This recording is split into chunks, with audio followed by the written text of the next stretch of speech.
Hello, everybody. I'm Susanne Cole, the President and CEO of Pressley Ridge, and we're really excited to have you with us tonight for our virtual storytelling event.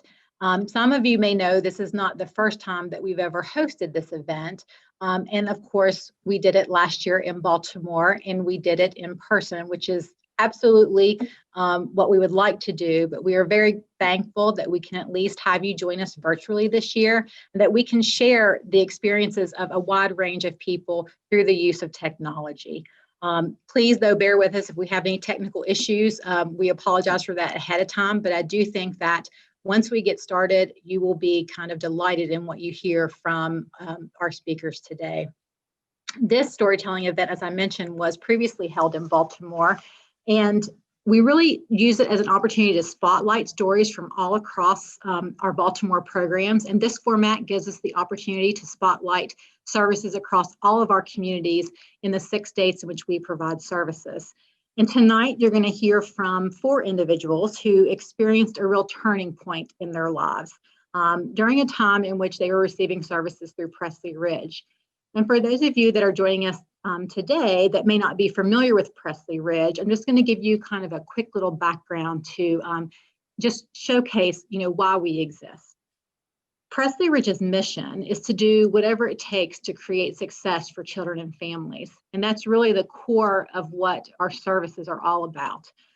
We believe that we can help people overcome significant challenges in their life and overcome hurdles that we all face at some point in time in order to be successful and live a happy, healthy life. A lot of our values are centered around just health and wellness, and what we provide are services in a wide variety of formats that help children and families live successful lives, heal from past trauma, and really just experience joy in their life and success going forward. The services that we provide are in the community, trying to keep children and families together, working through crisis issues or challenges and offering resources. We also provide therapeutic foster care and adoption services for children that may need to live in a family for a period of time, or may need to actually have a forever family through adoption. Pressley Ridge also offers schools for children that experience some challenges, even in special education classes. And we really help them kind of overcome whatever challenges they're facing academically, but also work to get them back to their home schools and to live, successfully in their communities and excel at their education. And then we offer some services for children in residential care, which is 24-hour care when kids can't live at home with their families for a period of time, but really with the goal of offering structured support, therapeutic interventions, and treatment and counseling to help them really focus on getting better and getting back home in their communities. And then you may have heard too, we offer services for that are specialized for children that are deaf and children that have autism. So as you can tell, a wide variety of programs and services across the 6 states. And we're really pleased tonight to highlight 4 people who are going to share their personal stories with you about how Pressley Ridge has impacted their life. So before we actually get to our storytellers, I do want to recognize our sponsors for this evening's event. So you're going to see a screen here in a minute. We're really thankful that we could continue this event even virtually. So we want to thank Henderson Brothers, Highmark, Marduzel, Reed Smith, RM Creative, T. Rowe Price, and our media partner, Pittsburgh Magazine. We could not do this without sponsors, and we're just very appreciative of these sponsorships. We also want to recognize our Associate Board and Maryland Advisory Board, who were instrumental in providing support for tonight's event.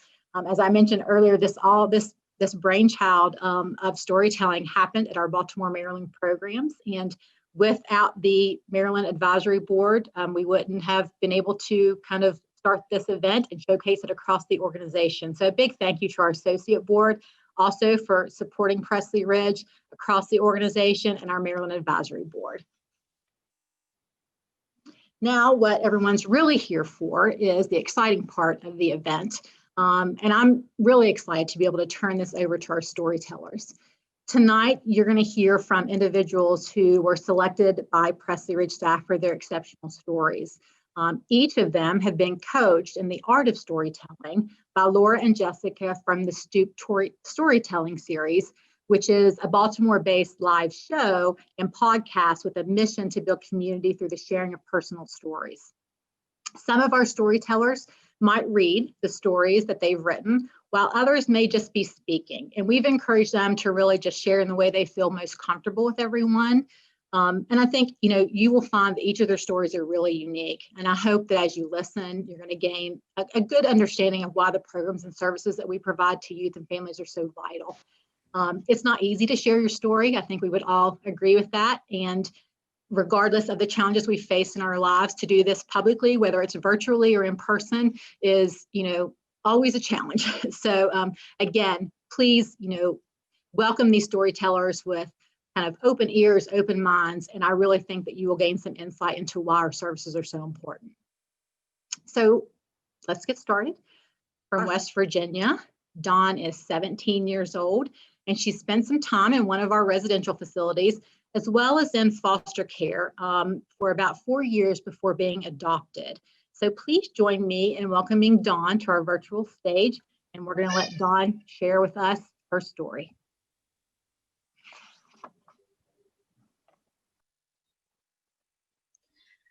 When I was 14 years old, I missed the first 2 months of high school because my biological mother didn't want to take me and get me enrolled. So I ended up having truancy court, and I was told by the judge that if I didn't start school the next day, that he was going to put me on probation and lock me up in a juvenile detention center and send my mother to jail. So she was going to take me and get me enrolled to start the very next day, but that evening after court, the state came and removed me from my mother's home. I asked to be placed with my biological father, but he's an alcoholic and refuses to attend any AA meetings to get me back, so they wouldn't place me with him. So they then placed me in a foster home that was 10 minutes away from my biological mother's house. So I ran away from the foster home and went back to my mother's home. And when I got there, the cops were there to take me to a shelter in Clarksburg, West Virginia. While I was there, I was having phone calls with my biological mother and biological father, but my mom's calls got stopped because while we were on a call, she told me that she was going to come to the shelter and shoot the shelter up with all the kids in there. And my phone calls were supervised, so a worker heard what she was saying and reported it to my DHHR worker. And my mom's calls got ended, but my dad's calls continued. I was in the shelter for about 2 months, and then I got taken from there to the group home Odyssey in Morgantown, West Virginia. This is where my Pressley Ridge journey began. Unknown to me, my adoptive parents was just starting their own Pressley Ridge journey. As I adjusted to a group home living, my adoptive parents were taking classes to start fostering. They was just wanting younger kids, but at their meeting, the Pressley Ridge worker read them a letter where I wrote asking for a loving family. So they decided it was me that they was destined to have. After over a year of being in Odyssey, I started visitations with my adoptive parents. It was 2 on-campus visits, 2 off-campus visits, and weekend visits, along with calls twice a week, and I was also still having phone calls with my biological father. On September 28, 2018, I officially moved in with my adoptive parents. I was told that if I still wanted to continue my phone calls with my biological dad, that I could, but it was up to me. So I did call him a few times, but our phone calls got so bad that he would have me crying because he would tell me that everything was my fault and he'd just be so mean to me. So I finally decided myself that I didn't want any more phone calls with him because I was so tired of being sad every time I talked to him. And I think after that last call, he knew that I wasn't going to call him anymore because he had never called the phone back before. But that day he did, and he talked to my adoptive mom and thanked her for taking care of me. So after that day, I had no more contact with my biological parents. I was with my adoptive parents for a year before I became adoptable. My dad's rights got taken and my mom gave hers up. So then I started moving towards the adoption phase. I had no self-esteem, no self-respect, no goals. I honestly never tried in school because I didn't have any kind of future plan and I didn't even think I'd graduate high school. Up until my parents entered my life, I never had anyone push me to set goals or reach them. My parents and Pressley Ridge helped me set goals, which I met, They taught me so many coping mechanisms for day-to-day living. Getting over past traumas was so hard for me. It was so hard for me to trust anyone, and I had been so hurt that I needed to deal with my past.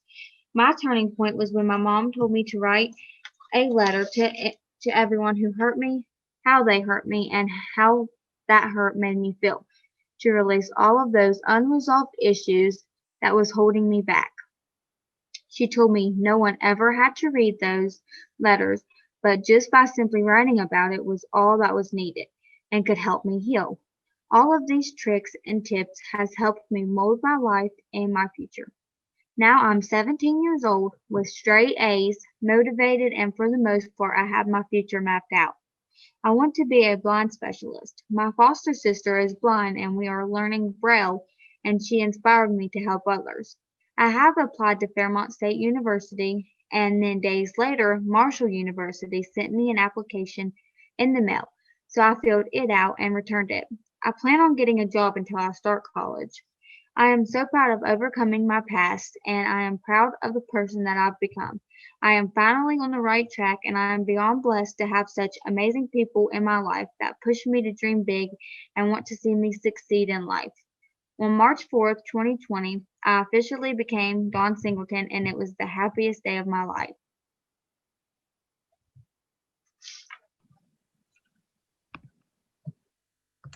Dawn, thank you for sharing your amazing story with us. That takes a lot of courage. And I think everybody on this call will agree with me when we hear from you and you talk about that trust and healing and being able to move forward and all the things that you're setting as goals in your life. How awesome is it that you want to become a blind specialist to be able to help your foster sister and to give back, because we always have something to give back, right? And so you've found that strength in yourself, and you've set those goals for yourself. And regardless of the challenges that you've had in your life, you're proving to everybody how well you are doing and that you can overcome those and move forward and be successful. I think it's just an amazing story. It's sometimes families come in all shapes, forms, sizes.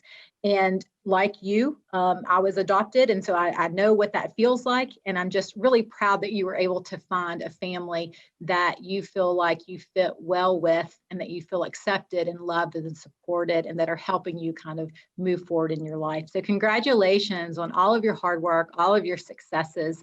And we look forward to hearing about big things from you in the future. Amy is a Central Pennsylvania mother of 3 who is reestablishing herself as a parent and a partner in sobriety. And we're excited to hear Amy's story. Welcome, Amy. Thank you, Susan.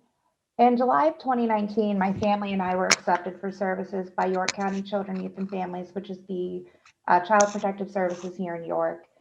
And from there, it was a roller coaster. Both my husband and I struggle with alcoholism, and that really had an impact on our family and on our children. But my story with Pressley Ridge started in 2019. And in November of 2019, Regina Fike was brought on to be my family and I's case manager through Pressley Ridge. And she looked beyond what brought my husband and I to the doors of Pressley Ridge, which was our struggles with alcoholism. And she offered an abundance of support. And in November of 2019, when she came on, she offered our family a spot in the office to have a visitation because at the time, our children were in foster care and we could only have community visits. So she allowed us to have a visit in the office of Pressley Ridge here in York, Pennsylvania. And my son was playing in the room and drew a little house on a chalkboard and just said, "No apartment today." And that touched Regina's heart tremendously. And she took a picture of it and she kept it on her phone so that when she looked at it, she knew what her purpose was. And that was to be more than just a case manager. She was a voice and an advocate for my family and I. And she reached out to numerous services and helped my husband and I obtain housing. She also helped us with parenting classes because parenting and sobriety was something completely different than parenting and active alcoholism. I can say that who I am as an active alcoholic, but is not who I am in active sobriety. And that was the turning point for my family and I was, like I said, Regina looked past what brought my family and I to her, and she was determined to help us in any way that she possibly could. She worked day and night, and really became an advocate for our family and a source of support. She worked tirelessly with my husband and I to help us achieve our goals that we had set in place. And on June 12th of 2020, we were reunified with our children. And now we live in a beautiful home. And my family and I just welcomed a baby boy back in August. And Regina was there every step of the way to offer just encouraging words. She was there to offer resources and to just really be a real cheerleader for us, because without her, I don't think our family could have gotten through everything that we were faced with. And she was there on the sidelines, just like giving us words of encouragement and help in any possible way that she could. So thanks greatly to Pressley Ridge. My family and I are reunified, and she is still somebody that I talk to today, here and there. She's always checking in to see how we're doing and how the baby's doing. And it just really, really helps having, when my family and I were in the midst of everything, having somebody there who wasn't judging and was just wanting nothing more than to see our family succeed and to bring our boys home. So on behalf of my family, I want to thank Pressley Ridge and everyone who was involved with them.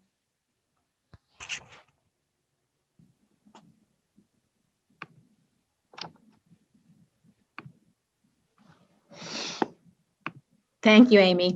Again, that was another incredible story. And I think, the thing that kind of touched me most about you telling this piece about what you've gone through is one of the things at Pressley Ridge that we really try to pride ourselves in is the non-judgmental piece that you were talking about. And also the fact that we should all have a champion. We should all have an advocate, and we should all have somebody who's irrationally crazy about us and that can separate kind of our challenges from the person that we are. Your challenges don't define you. They actually make you resilient and compassionate and bring about other gifts that maybe you don't even think about. So, what a great story that you have. And it's always say that, whenever we can keep families together, there is no greater gift. And I'm glad that your family was able to stay together. And I'm glad there's been healing and hope for the future. And congratulations on that new baby that you have. And we definitely want you to stay in touch. It's one of the things that, we also kind of pride ourselves in, is that we want people to reach out to us after receiving services and to stay in touch and to know that we're there, just for a friendly voice or a phone call or a quick, boost if you need it. So again, thank you so much for being so courageous and sharing your story and for accomplishing all that you have. It's amazing. So thank you again. So you heard me talk earlier about that Pressley Ridge provides foster care. And the person joining us is Natalie. It's Natalie Price Starks from Delaware. Natalie has been a foster parent for more than 2 decades. And in that time, she has actually welcomed more than 20 young children into her home. It's an amazing story, and I'm going to let Natalie talk to you from the perspective of being a foster parent. Natalie?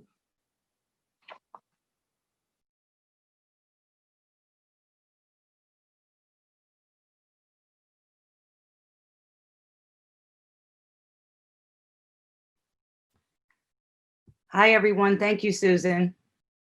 In September of 2019, I received a call from Bridget George, which is our intake worker at Pressley Ridge.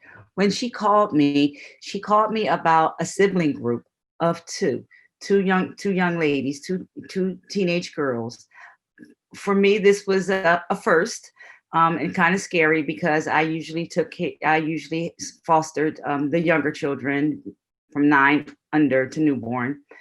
But I was willing to give this a try. And the main thing that made me want to, be willing to do this was because I knew that Pressley Ridge would be right there beside me to guide me in any fashion that I needed.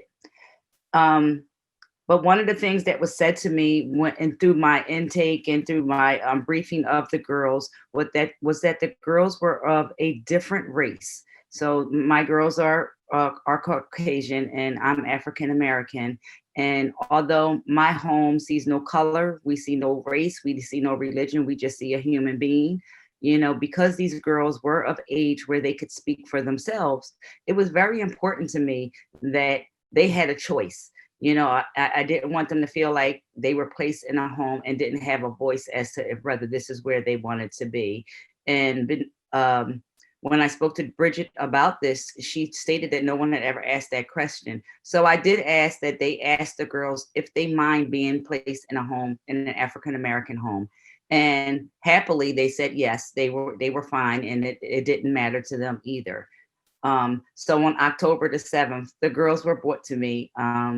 And like any teenagers, I've raised my grandchildren who are now grown and out of the house. But with any teenagers, there's always some skepticism and trust issues. And, the girls were not used to structure or boundaries or, anything of. So coming into my home, they were able to see that there were going to be boundaries, there were going to be rules and restrictions. And the first 2 weeks, as we call in foster care, the honeymoon period went very well. They transitioned into the home, and they were comfortable, and we got to know each other a little bit. And as time went on over the next few months, I guess as any child, they want to try the boundaries. They want to test the boundaries and see how far they could go.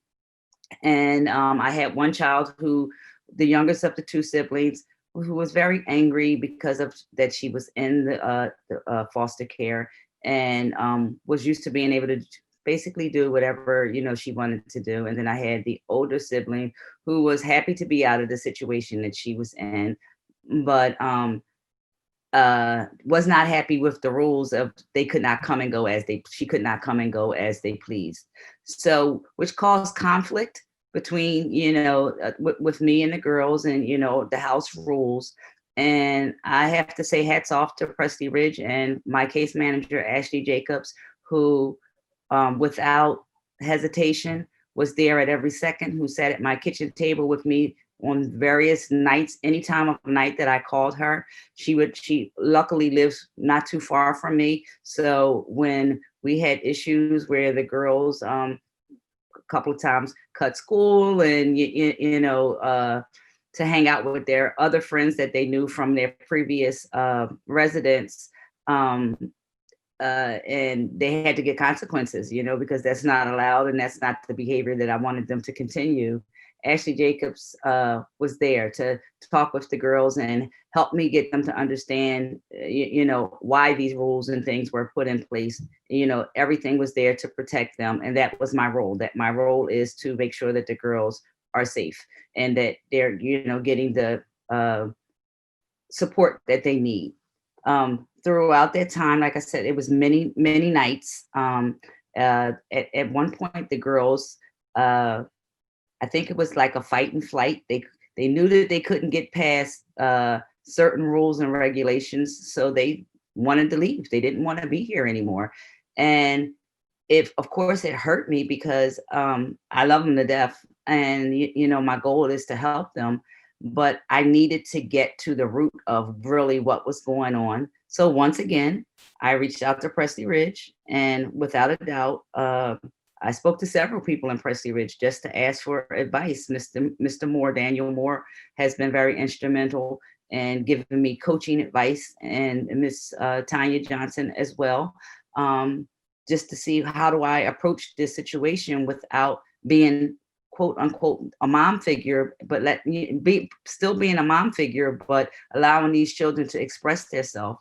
And Ashley again came through, and we talked to the girls and let them know that, you have to stop running. You need some stability. And, if they wanted to be moved, they would move them, but they couldn't guarantee that they would stay together, nor would they like the next place that they went to. So it wasn't a matter that they didn't like where they were. It was a matter of they wanted to do what they wanted to do. So it took several months of getting them acclimated to the rules. And one of the things that was very important to them that I've seen that where they were previously, they'd had no contact with their mother.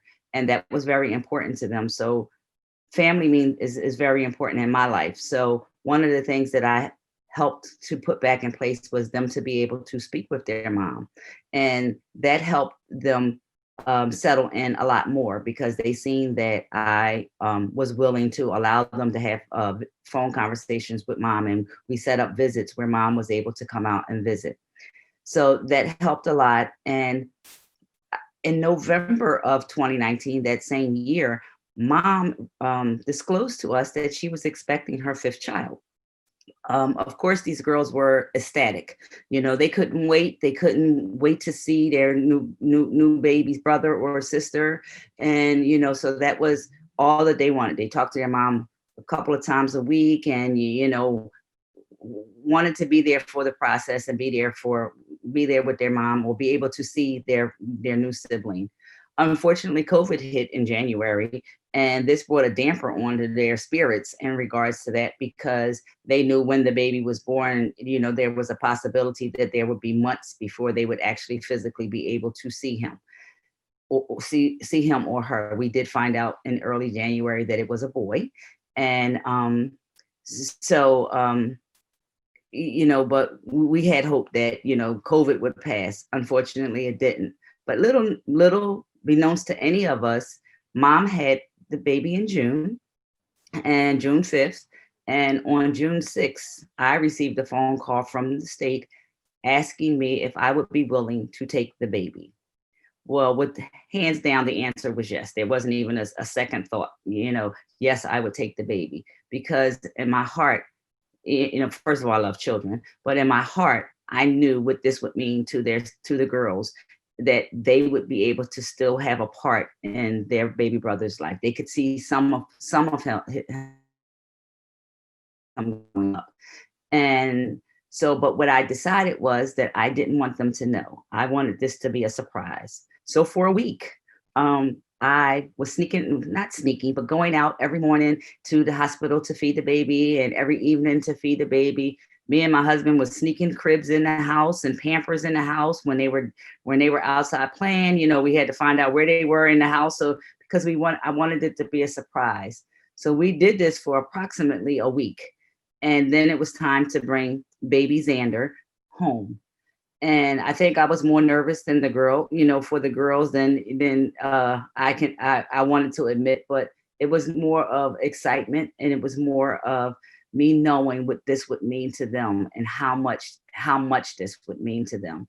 So we went to the hospital and we picked him up. And when we brought him home, my husband went upstairs first. Luckily, it was in the evening by the time we got home, and the girls were already upstairs for the evening watching TV. So my husband, he went upstairs to tell the girls that I had a surprise for them. The children call me Mimi. Mimi has a surprise for you. So he was kind of blocking the view so that they couldn't see me. So they were just sitting on their bed waiting for me to come in. And when he moved to the side, I had the baby in my arms and I walked into the room and holding the baby, and the girls were on each of their beds, and I introduced them to their new baby brother, Xander. The emotion, the excitement, the tears of joy, the gratefulness, there were so many emotions in that room at that time that they couldn't believe that I would do something like that. They couldn't believe that I would take their brother to make sure that their brother was also safe. So that was the turning point for me. That was, I believe, the turning point for me and the girls and our family, because they now know that there is nothing, I am there for them, and there's nothing that I would not do. So today we still have Xander. He is now 5 months old, and it's just been a pleasure and a joy to watch the girls get a chance to spend this quality time, however long it is, with their brother. And none of this would not have been possible without the support that I got from Pressley Ridge from day one with teenagers, because that wasn't my area of I won't say specialty, but that wasn't the area that I was used to. I was used to the younger kids. Now, it doesn't matter the age, all kids are welcome, teenagers. I think I can manage it, but I'd like to say thank you to Pressley Ridge for bringing me a beautiful family.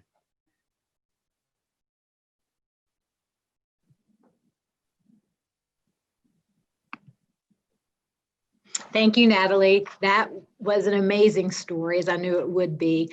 And I think some of the things that Natalie touched on that are so extremely important.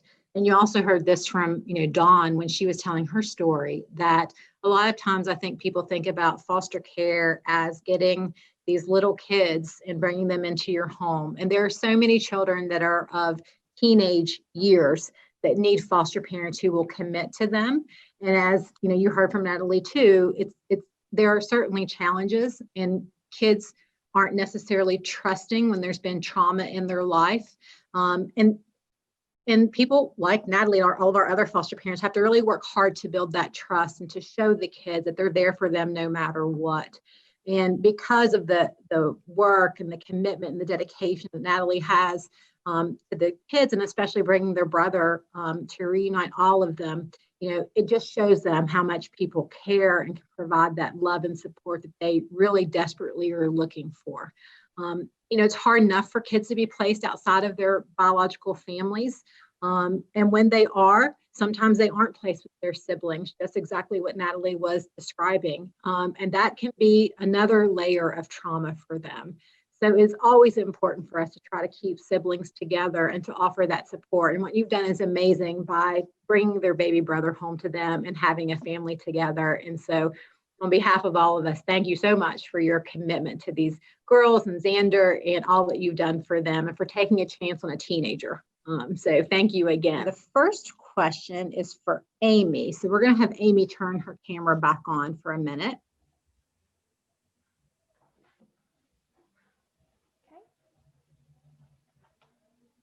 Hi, Amy. Welcome back. So Amy, if you can, one of the questions is, if you could talk to us either about one struggle or one success you've had with parenting and sobriety. Well, as I said when I was speaking, that parenting in active alcoholism is very different than parenting in sobriety. And that was something that Regina, our case manager, was very, very sensitive to. She was very, very humble with everything. So I'd say one of the challenges in parenting and sobriety is the same challenges that everyone else faces, but at the same time having to work on a program. I am involved in a 12-step program, and I achieved a year of sobriety on September 19th. And finding a balance is really the biggest challenge in parenting and sobriety, because I have to make a daily living amends to my children every day, because there was a lot of trauma that they went through as a result of my drinking and my husband's drinking. And, there's no saying sorry to them. The best thing that my husband and I have been able to do is every day they wake up and they know they're going to wake up in their bed. They know they're going to eat 3 meals a day. They know that they're going to be in the same home when they go to bed. And they know that mommy and daddy are available and there for them, which is something that they didn't always have for a while there. They moved around a lot. And there was a lot of inconsistencies. So the best thing that I've been able to do for them is offer stability and consistency. Mm-hmm. And that can come with its own set of challenges. But I'd say my success in sobriety is that my children get to see that every day, and they get to be a part of my sobriety, and they get to be a part of my story. And, God willing, they will never have to go through anything like that again. And just being able to, because when they were in foster care, it was devastating that somebody else was tucking my boys into bed. Somebody else was doing the job that I was supposed to be doing. And we were very, very blessed that our children were able to remain together so they didn't have to be apart. But today I get to tuck them in at night. I get to read them bedtime stories. I get to have all the parenting struggles with Zoom and virtual learning that others are going through. But I get to do that and I get to be present today. So that in itself is definitely a success. Congratulations. Congratulations on your 1-year anniversary of sobriety. Congratulations on your commitment. I can feel, your love for your children is definitely coming out. And I can tell that, you know what you want to provide for them, not only today, but in the future and what's important to them. And, just keep on, because they will definitely feel that from you and they'll overcome whatever. And congratulations again. It's so amazing. So congratulations to you for all of your hard work. And you're right. Parenting's hard no matter what, right? And we all need somebody to kind of hang in there with us and parent. COVID hasn't helped either, because we all know with COVID, you have, just like what you're talking about, Amy, you're trying to take care of yourself, do Zoom, do kids education, do a job, try to adapt to all of this. So all of those things are stressors. Congratulations, though, for staying committed to your program and doing what you need to do. So thank you again for sharing your story. It's amazing. Thank you. So our next question is for Dawn. And you all heard from Dawn earlier. We're going to bring Dawn up for a second. Hi, Dawn. Hi. Welcome back. Welcome. Thank you. You're welcome. I almost said it too. That's all right. So with Dawn, the question for you is, if you could give your 10-year-old self a piece of advice, what would you tell her? Advice that I'll give myself is, just because you get in a rough patch, don't give up. That is good advice. That's really good advice, right? I think that it's easy sometimes to get discouraged and get down on yourself. Yes. But look at what you've overcome. What are some things that you've done to help work through something like that, Dawn? Like when you say, don't give up when something's, when there's a challenge or a struggle, what are some tips that you tell yourself or you would share with others to do?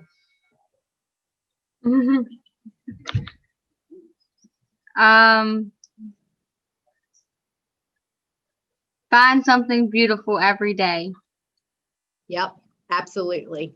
I think we all have a lot to be grateful for and to be thankful for. One of our principles of re-education at Pressley Ridge is to know joy in each day. And you're right, if we can find one joyful moment in the day, that gives us hope for the future. So thank you, Dawn. You've done an amazing job. Thank you.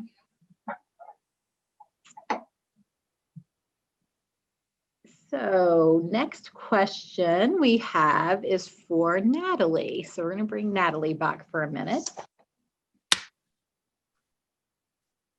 Hi, everyone. Waiting to see you. There you are, Natalie. So Natalie, as a veteran foster parent, what advice do you have for foster parents dealing with challenging situations? Or parents for that matter, because I'm sure we have parents on this. Yeah, I would say for foster parents, consistency is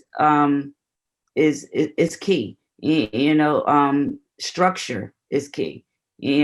So what I find, even with my own children, foster children, they're looking for the structure. They need the structure, and they need someone who's going to be consistent and not flip-flop. You mentioned earlier about trust, and that is, especially now that I have the teens, that is something that they are skeptical about, is trust, and trusting in what you say, and because they've had so many disappointments in their life.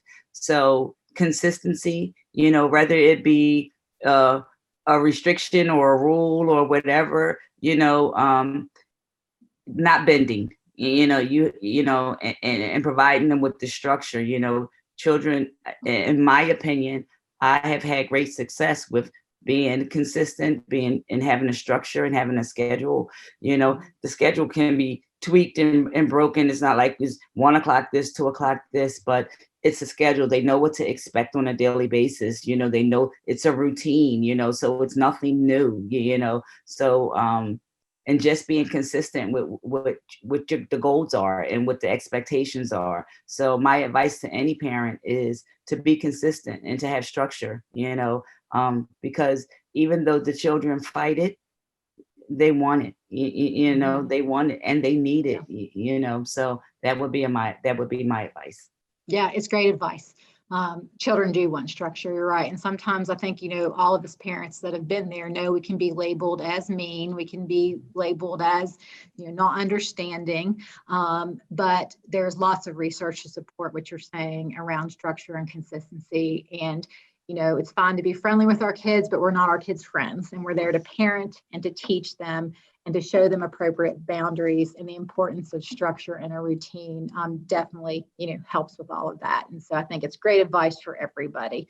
And it's okay to be labeled the mean one, or to take, I've said to my daughter many times, I'll take the blame for this. But you can blame it all on me that you're not going somewhere where you shouldn't be going, and that we're going to stick to what we said we were going to do. So I think that all that is extremely important advice for people. So thank you. And thank you so much for all of your dedication and commitment. 20 years of foster care. That's a huge thing to celebrate in itself. Thank you so much. You're welcome. Thank you. Mm-hmm. So there was one last question that came through about trauma and what services are available to help those that are suffering from trauma. So one of the things that Pressley Ridge has done over the past probably 4 years is become part of an initiative around trauma-informed care. And there's a wide variety of services that we offer to help people overcome that, from outpatient counseling and therapy, and we can even do telehealth or teletherapy counseling sessions. But we could also, meet with someone in person and assess their needs, and then try to help them figure out the best course of treatment to help them work through that trauma with a number of different kind of activities or interventions. So I would just encourage anyone who needs help with that. If you do, please feel free to reach out to Pressley Ridge. There's going to be a screen that's going to come up here in a minute, and you can always contact us, and we'd be happy to help provide resources around that. But before we wrap up this evening, I would like to give all of our storytellers one last really big round of applause. And if you guys feel free, those of you that are joining us on here, to share your sentiments in the chat box, or to go down and just clap your hands. I think you will agree with me in the fact that, again, it's not easy to share, to tell your story. And when people share personal things, I have such great respect for them. And I appreciate all of what was said this evening. And people are absolutely, I'm sure on this call, as you see some of the things coming through, are amazed by what you've been able to accomplish. And you are exceptional examples for all of us in our lives. So thank you so much for being able to share your stories with us tonight, and to really showcase the importance of services for kids and families that Pressley Ridge provides. The last thing that I will say is that in the midst of COVID, which, none of us can ignore it, there are many challenges facing organizations like Pressley Ridge, or those providing services. And we are considered an essential service. So we have some amazing staff all across this organization that are providing education services, as well as services in our communities, residential care, foster parents, like you heard this evening. And everyone is so committed to helping our kids and families through COVID, while they're also trying to manage their own families at home and deal with the way COVID is impacting them. So, I can't say enough about the dedicated staff that we have that are there to really just kind of help and support and assist. And what you're hearing tonight from our storytellers is the efforts and also the successes of that type of work that Pressley Ridge does. So I think, you all agree with me when we say this was extremely powerful, and I'm so appreciative of everything that folks share with us this evening. And thank you all for joining us tonight. I know it's not easy to jump on one more Zoom after either working all day or being on Zoom calls educating your kids.